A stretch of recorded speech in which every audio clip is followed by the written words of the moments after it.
नमस्कार दोस्तों, आप सभी का स्वागत है। आपके अपने YouTube चैनल मानव जीवन में दोस्तों लाइफ में सभी आगे बढ़ना चाहते हैं और लाइफ में आगे बढ़ने के लिए हमें रोज ही कुछ नया सीखना चाहिए और आगे बढ़ना चाहिए। तो चलिए आज की प्रस्तुति शुरू करते हैं। श्री शिवाय नमस्तुभ्यम।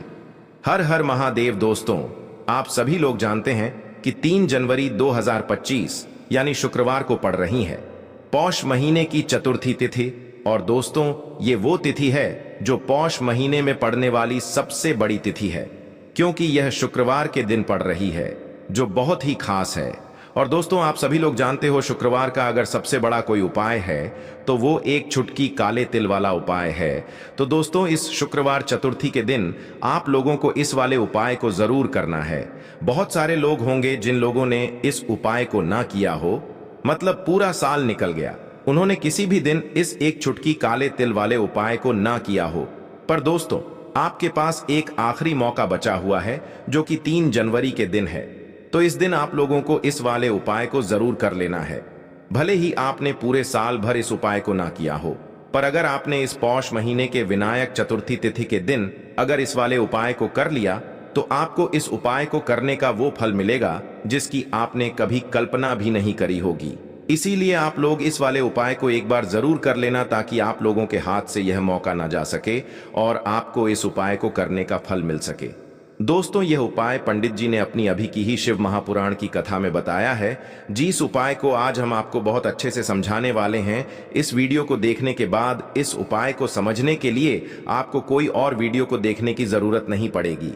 तो चलिए दोस्तों, उपाय को शुरू करते हैं।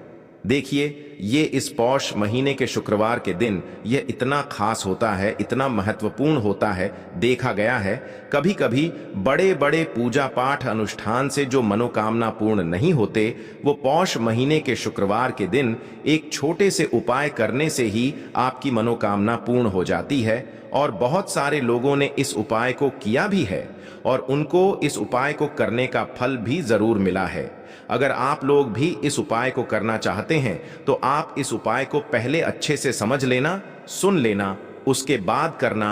आपको इस उपाय का फल जरूर मिलेगा और इस उपाय को कर लेने से आपके घर में चाहे किसी भी प्रकार की दुख और समस्या क्यों ना चल रही हो, आपको उसका कारण भी नहीं पता है कि भाई ये समस्या किस कारण से चल रही है।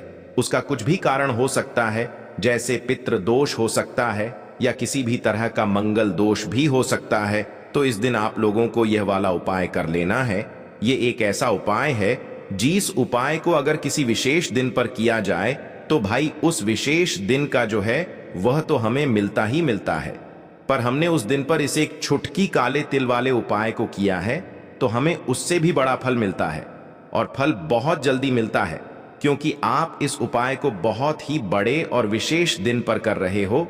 तो चलिए अब उपाय के बारे में बात करते हैं, लेकिन उससे पहले आप लोगों को यह जानना आवश्यक है कि आखिर यह उपाय किस समय करना है, किसको करना है और कैसे करना है। तो चलिए हम आगे आपको वीडियो में एक एक करके बता देते हैं। लेकिन उससे पहले अगर आप लोग हमारे चैनल पर नए हैं तो हमारे चैनल को सब्सक्राइब कर लेना और इस वीडियो को लाइक करके कमेंट बॉक्स में श्री शिवाय नमस्तुभ्यम ओम नमः शिवाय जरूर टाइप कर देना। तो दोस्तों, इस एक छुटकी काले तिल वाले उपाय को हमें इस शुक्रवार चतुर्थी के दिन कैसे करना है, किसको करना है, किस समय करना है और कहां पर करना है, ये सारे सवालों के जवाब आपको इस वीडियो में मिल जाएंगे। और जो ये वीडियो देखेगा भाई, उसको एक छुटकी काले तिल वाला उपाय जरूर करना चाहिए, क्योंकि इस दिन काले तिल का भी बहुत ही बड़ा और विशेष महत्व होता है। और जब बात आ जाए एक छुटकी काले तिल की, तो ये सोने पे सुहागा वाली बात हो जाती है और ये एक बहुत ही बड़ा उपाय हो जाता है इस शुक्रवार चतुर्थी तिथि का। अब दोस्तों, इस काले वाले तिल उपाय को आखिर करना किसको है, सबसे पहले हम लोग वो बात जान लेते हैं। तो देखो, घर की जो बड़ी माताएं बहनें होती हैं, उन माताओं बहनों में से कोई भी एक बड़ी माता बहन इस वाले उपाय को कर सकती है। और दोस्तों, अगर आप चाहें तो अपने घर में से सभी सदस्यों को भी इस उपाय को करवा सकते हैं। अगर किसी व्यक्ति की खुद की कोई मनोकामना है, खुद की कोई दुख और परेशानी है जो कि वह अपने लिए ही करना चाहता है इस वाले उपाय को, तो वह खुद अपने लिए भी कर सकता है। बाकी अगर कोई घर में से ऐसा है जो कि अपने पूरे घर परिवार की सुख और शांति के लिए ये वाला उपाय करना चाहता है, तो भाई वह भी कर सकता है। उसमें भी कोई दिक्कत वाली बात नहीं है। कहने का मतलब यह है कि इस उपाय को हर एक सदस्य भी कर सकता है और पूरे घर परिवार के सदस्य के लिए घर की बड़ी माताओं बहनों में से कोई एक माता बहन भी कर सकती है। माताएं बहनें अगर घर में उपस्थित न हो या वो यह वाला उपाय न कर पा रही हो तो फिर घर का कोई बड़ा सदस्य भी इस काले तिल वाले उपाय को कर सकता है, चाहे फिर वह पुरुष ही क्यों ना हो, उसमें कोई भी दिक्कत वाली बात नहीं है। अब दोस्तों, इस एक चुटकी काले तिल वाले उपाय को हमें करना कहां पर है? इसे हमें तुलसी के क्यारे के पास में जाकर करना है। बहुत सारे लोग प्रश्न करते हैं, हर एक उपाय को करते समय क्या हम इस उपाय को घर पर या मंदिर में कर सकते हैं? देखो, तो इस वाले उपाय को आप घर ही करोगे तो अच्छा रहेगा। अगर घर पर तुलसी का पौधा नहीं है तो शिव मंदिर में उपाय को करोगे तो भी अच्छा होगा इस वाले उपाय को। उसके बाद में दोस्तों जो अगला प्रश्न निकल कर आता है वो यह आता है इस उपाय को लेकर कि आखिर इस उपाय को हमें किस समय करना है, सुबह के समय करना है कि शाम के समय करना है? तो देखो, इस वाले उपाय को आप लोग सुबह के समय भी कर सकते हो और शाम के समय प्रदोष काल में भी कर सकते हो। अब अगर आप पूछो कि भाई सबसे उत्तम समय कौन सा रहेगा इस एक चुटकी काले तिल वाले उपाय को करने का, तो हम आपसे बस यही कहेंगे कि इस उपाय को आप शाम के समय करेंगे तो ज्यादा बेहतर होगा। बाकी अगर सुबह के समय भी करेंगे तो भी अच्छा होगा, उसमें कोई भी दिक्कत वाली बात नहीं है। तो अब दोस्तों जो अगली सबसे बड़ी और महत्वपूर्ण बात आती है वो यह आती है कि सुबह अगर हम उपाय को करेंगे तो हमें कितने बजे से लेकर कितने बजे तक के बीच में करना है, और शाम के समय प्रदोष काल में करेंगे तो हमें कितने बजे से लेकर कितने बजे के बीच में करना है। तो देखो, सुबह जितनी जल्दी हो सके आप उपाय को करने की कोशिश करना। बाकी अगर किसी कारणवश लेट भी हो जाओ, थोड़ी देर भी हो जाए तो 10 या 11 बजे तक भी आप उपाय कर लेना, पर 12 बजे से ज्यादा देरी ना हो, ठीक है? इस बात का ध्यान रखना। उसके बाद में दोस्तों अगर शाम के समय प्रदोष काल की बात करें, प्रदोष काल का जो समय होता है वो शाम के 6 बजे से शुरू हो जाता है। मतलब शाम के 6 बजे से लेकर 7 बजे के बीच का जो समय होता है यह समय प्रदोष काल का समय होता है। पर अभी जो मौसम चल रहा है इस मौसम में जो है शाम बहुत देरी से होती है, तो आप इस उपाय को 7 या 8 बजे के बीच में भी कर सकते हो। मतलब शाम के 6 बजे से रात 8 बजे के बीच में आप कभी भी इस वाले उपाय को कर सकते हो, उसमें कोई भी दिक्कत वाली बात नहीं है। परंतु शुक्रवार के दिन कोशिश करना कि समय के अंतर्गत ही कर लो। किसी कारणवश ना कर पाओ तो थोड़ा देरी से भी कर सकते हो, आपको उपाय का फल जरूर मिलेगा। तो चलिए बात करते हैं हमारे पहले उपाय की। देखिए, इस उपाय के लिए आपको 2 दीपक लेने होंगे। दोनों ही दीपक आप मिट्टी के भी ले सकते हैं और दोनों ही दीपक आप शुद्ध आटा मढ़कर उनके भी तैयार कर सकते हैं। अब दोस्तों दोनों ही दीपक के अंदर आपको शुद्ध घी का प्रयोग करना होगा और एक दीपक के अंदर आपको गोल रुई की बाती का प्रयोग करना होगा और एक दीपक के अंदर आपको लंबी बाती का प्रयोग करना होगा। लंबी बाती वाले दीपक के अंदर आप मौली वाला जो धागा आता है कलावा का, उसकी बाती का प्रयोग भी आप लंबी बाती वाले दीपक के अंदर कर सकते हैं। देखिए, 2 दीपक वाला ये चमत्कारी उपाय केवल शुक्रवार की रात्रि में ही किया जाता है, इसीलिए आपको इस उपाय को बहुत ही ध्यान से समझना। इसी के साथ में आपको एक चुटकी काले तिल के दाने लेना है और इसी के साथ में आपको मात्र एक चुटकी हल्दी भी लेनी होगी। अब दोस्तों ये सभी सामग्री लेकर के आपको रात्रि के समय पहुंच जाना है अपने घर में, जहां कहीं भी तुलसी जी का पौधा, तुलसी माता का निवास स्थान है, वहां पर देखिए दोस्तों, सबसे पहले तो आपके पास जो एक गोल बाती का दीपक, उसे आपको तुलसी जी के वहां पर प्रज्वलित करना है। दीपक को प्रज्वलित करते समय आपको ओम नमो भगवते वासुदेवाय इस मंत्र का 11 बार जाप कर लेना है। अब देखिए दोस्तों, आप जो एक चुटकी काले तिल के दाने लेकर के आए हैं उन्हें आपको अपने सीधे हाथ में रखना है और जो आपने गोल बाती वाला दीपक प्रज्वलित किया है माता तुलसी जी के वहां पर, उसके ऊपर से आपको इन एक चुटकी काले तिल को गड्ढी की दिशा में घुमाना है। आपको अपना नाम और अपनी गोत्र को बोल देना है और फिर आपको इन काले तिल को उससे जलते हुए दीपक के अंदर डाल देने हैं। देखिए, काले तिल भगवान विष्णु के पसीने से उत्पन्न हुए हैं और जब भी हम यह दीपक नवमी की रात्रि में प्रज्वलित करते हैं तो इससे हमें हमारे कर्ज में राहत मिलती है, हमारे जीवन में धन प्राप्ति के नए नए मार्ग खुलते हैं। हमारा अगर कोई भी कार्य रुका हुआ है तो वह भी परिपूर्ण होता है। देखिए, गोल बाती का जो दीपक है, विशेषकर हम माता तुलसी के वहां पर भगवान विष्णु और माता लक्ष्मी के निमित्त प्रज्वलित कर रहे हैं। इस प्रकार से आपको ये दीपक प्रज्वलित कर देना है। अब जो आपके पास लंबी बाती का दीपक है, एक छुटकी हल्दी है, तो इससे आपको लेकर के पहुंचना है अपने घर के मंदिर में। आपके घर के मंदिर में माता लक्ष्मी की जो भी प्रतिमा ही मूर्ति है, उनके सामने सबसे पहले तो आपको ये लंबी बाती का दीपक रखना है। फिर आपको दीपक को प्रज्वलित कर देना है। दीपक को प्रज्वलित करते समय आपको ओम महालक्ष्मी नमः इस मंत्र का जाप करते रहना है। अब दोस्तों, आपके पास जो एक छुटकी हल्दी है, उसे आपको अपने सीधे हाथ में रखना है और इस एक छुटकी हल्दी को आपको उस दीपक के ऊपर से 11 बार घड्डी की दिशा में घुमाना है और आपको ओम महालक्ष्मी नमः मंत्र का जाप करते रहना है।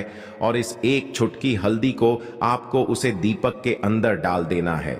देखिए, एक छुटकी हल्दी वाला जो दीपक है, आपके जीवन से दुर्भाग्य को समाप्त करता है, माता लक्ष्मी की आपको कृपा प्राप्त करवाएगा, धन प्राप्ति के आपके जीवन में नए नए मार्ग बनाएगा। देखो, अगला उपाय है, वो भी बहुत ज्यादा खास है। तीनों उपाय को आप जरूर सुनना, क्योंकि जो आपको अच्छा लगे वो उपाय आप कर सकते हैं। देखिए, इस उपाय के लिए आपको 2 हरी इलायची लेनी होगी। हरी इलायची आपको साबुत लेनी है, खंडित नहीं होनी चाहिए। और इसी के साथ में आपको मात्र थोड़ा शहद लेना है। शहद आपको मात्र आधा चम्मच या फिर उससे भी कम ले लेना है। और इसी के साथ में आपको एक दीपक ले लेना है। दीपक आप चाहे तो मिट्टी का भी ले सकते हैं और आप चाहे तो शुद्ध आटा मढ़कर उसका दीपक भी आप तैयार कर सकते हैं। इस दीपक के अंदर आपको मौली का जो धागा आता है, कलावा का, उसकी बाती का प्रयोग करना होगा। यानी कि इस दीपक के अंदर आपको लाल रंग की बाती का प्रयोग करना होगा और इस दीपक के अंदर आपको शुद्ध घी का प्रयोग करना होगा। अब ये सारी सामग्री लेकर के आपको अपने घर में जो भी मंदिर है वहां पर पहुंच जाना है और आपको माता लक्ष्मी के किसी भी स्वरूप के सामने बैठ जाना है। अगर माता लक्ष्मी की फोटो है, माता लक्ष्मी की प्रतिमा है, तो उनके सामने आपको बैठ जाना है। अगर माता पार्वती की प्रतिमा है तो उनके सामने आपको बैठ जाना है। यानी कि किसी भी माता के स्वरूप के सामने आपको बैठ जाना है। अब देखिए, सबसे पहले तो आपको माता रानी के सामने थोड़ी सी चावल की ढेरी बना देनी है। यानी कि थोड़ी सी अक्षत के दाने आपको माता रानी के सामने रखना है। उसके बाद आप जो एक दीपक लेकर के गए हैं, उस दीपक को आपको उन्हीं चावल के दानों के ऊपर रख देना है और फिर इस दीपक को आपको माता रानी के सामने प्रज्वलित कर देना है। देखें, इस दीपक को प्रज्वलित करते समय आपको ओम महालक्ष्मी नमः इस मंत्र का लगातार जाप करते रहना है। दीपक को प्रज्वलित करने के बाद आप जो 2 हरी इलायची लेकर के गए हैं, उसमें से एक हरी इलायची को तो आपको उसी दीपक के अंदर डाल देनी है और वहीं पर आपको कम से कम 21 बार ओम महालक्ष्मी नमः इस मंत्र का जाप कर लेना है। अब आपके पास जो शहद है और एक हरी इलायची है, उसे सीधे आपको लेकर के पहुंच जाना है। भगवान शिव के मंदिर में पूज्य गुरु जी ने बताया है कि यह उपाय आपको सिर्फ और सिर्फ शाम के समय ही करना होगा। शाम को जब भी सूर्यास्त का समय होता है, तो उस समय आपको यह उपाय करना है। लेकिन सबसे पहले तो आपके पास जो एक हरी इलायची है, उसे आपको उस शहद के अंदर अच्छे से डुबो देना है। यानी कि शहद का लेपन उसे हरी इलायची के ऊपर चारों तरफ आपको कर देना है। अब यह जो शहद से युक्त हरी इलायची है, इससे आपको भगवान शिव के शिवलिंग पर अर्पित कर देनी है और आपको वो श्री शिवाय नमस्तुभ्यम इस मंत्र का लगातार जाप करते रहना है। फिर इसके बाद आपको एक लोटा जल भी अपने साथ लेकर के जाना। तो यह एक लोटा जल भी आपको धीरे धीरे शिवलिंग पर समर्पित कर देना है और आपको श्री शिवाय नमस्तुभ्यम इस मंत्र का जाप करते रहना है। फिर इसके बाद आपको अपने घर आ जाना है। इस प्रकार से आपको ये उपाय कर लेना है। तो चलिए दोस्तों, जान लेते हैं गुरुजी द्वारा बताए गए दूसरे उपाय के बारे में। देखिए, इस उपाय के लिए आपको लेना है 11 चावल के दाने। गुरुजी ने कहा है, चावल के दाने खंडित नहीं लेने हैं, बिल्कुल साबुत होने चाहिए। उसके साथ में आपको लेना है एक बेलपत्र। बेलपत्र का भी एक नियम है, अगर आपके पास बेलपत्र नहीं है तो आप शिवलिंग से उठाकर उसको पुनः शुद्ध जल से धोकर इस्तेमाल कर सकते हैं। इस प्रकार आपको बेलपत्र लेना है। इसके बाद आपको एक लोटा जल लेना है अब ये सब सामग्री लेकर आपको जाना है महादेव के मंदिर में। देखो, अब आपको उत्तर साइड में खड़े हो जाना है और सबसे पहले आपको एक बेलपत्र अपने हाथ पर और 11 चावल दाने रखकर शिवलिंग के ऊपर अपना नाम और गोत्र बोलते हुए समर्पित कर देना है और ओम नमः शिवाय श्री शिवाय नमस्तुभ्यं का लगातार जाप करना है। अब आपको जो एक लोटा जल साथ में लेकर आए थे उसे धीरे धीरे बेलपत्र और चावल दाने के ठीक ऊपर आपको समर्पित करते जाना है और शिव पुराण के मूल मंत्र श्री शिवाय नमस्तुभ्यं का 11 बार जाप करना है और अपनी मनोकामना बोलते जाना है। देखो, बस छोटा सा उपाय करना है, देखना एक दिन आपके सब काम बनने लग जाएंगे। गुरुजी का बहुत ही विशेष उपाय है। चलते हैं तीसरे उपाय की तरफ। देखिए, इस उपाय के लिए आपको एक तांबे के पात्र के अंदर सबसे पहले अपने घर से शुद्ध जल लेना है। फिर इसी के साथ में आपको मात्र थोड़ा सा शहद लेना होगा। शहद आपको आधा चम्मच या फिर उससे भी कम लेना है और इसी के साथ मैं आपको एक प्यारी सी बेलपत्र ले लेनी है। बेलपत्र यदि आपको नहीं मिल पाती है तो भगवान शिव के शिवलिंग पर चढ़ी हुई बेलपत्रों को आप पुण्य शुद्ध जल से धोकर के उपयोग कर सकते हैं और बेलपत्र जो है वह कहीं से भी कटी फटी खंडित नहीं होनी चाहिए। अब ये तीनों सामग्री लेकर के सीधे आपको पहुंच जाना होगा भगवान शिव के मंदिर में। ये उपाय सुबह से लेकर के शाम तक किसी भी समय कर सकते हैं। देखिए, सबसे पहले तो आपके पास जो शहद है उससे आपको अपने सीधे हाथ की चींटी उंगली के जो पास वाली उंगली होती है अनामिका उंगली, उसमें थोड़ा सा शहद आपको लेना है और इससे फिर आपको शिवलिंग पर जहां माता सुंदरी का स्थान होता है वहां पर आपको ओम का निर्माण करना है। लेकिन जलाधारी के बिल्कुल बीच में जो स्थान होता है उससे माता अशोक सुंदरी का स्थान कहते हैं और इसी स्थान पर आपको शहद से ओम का निर्माण करना है। अब दोस्तों, आपके पास जो एक बेलपत्र है उससे आपको अपने सीधे हाथ की हथेली पर रखना है और महादेव से आपको अपनी वह विशेष मनोकामना, आपके जीवन में जो भी संकट चल रहे हैं, जो भी समस्याएं चल रही हैं, जो भी जीवन में दुर्भाग्य बना हुआ है, आप अपने किसी भी कार्य में सफल नहीं हो पा रहे हैं, तो जिस भी प्रकार की आपकी समस्या है उसे दूर करने के लिए आपको महादेव से प्रार्थना कर लेनी है और फिर यह जो एक बेलपत्र है इससे आपको शिवलिंग पर माता अशोक सुंदरी वाले स्थान पर समर्पित कर देनी है। देखिए, जहां पर आपने ओम का निर्माण किया है उसी के ऊपर आपको ये बेलपत्र भी समर्पित कर देनी है। देखिए, बेलपत्र की चिकनी साइड का हिस्सा शिवलिंग से स्पर्श होगा और इसकी जो डंडी है वो आपको जलाधारी की ओर रखनी है। पत्ती वाला भाग शिवलिंग की तरफ रहेगा। इसी प्रकार से आपको यह बेलपत्र समर्पित कर देनी है। अब दोस्तों, आपके पास जो एक जल का पात्र है उसमें से थोड़ा सा जल तो आपको बेलपत्र की जो आगे वाली पत्ती है उस पर आपको समर्पित करना है और आपको श्री शिवाय नमस्तुभ्यं इस मंत्र का जाप कर लेना है।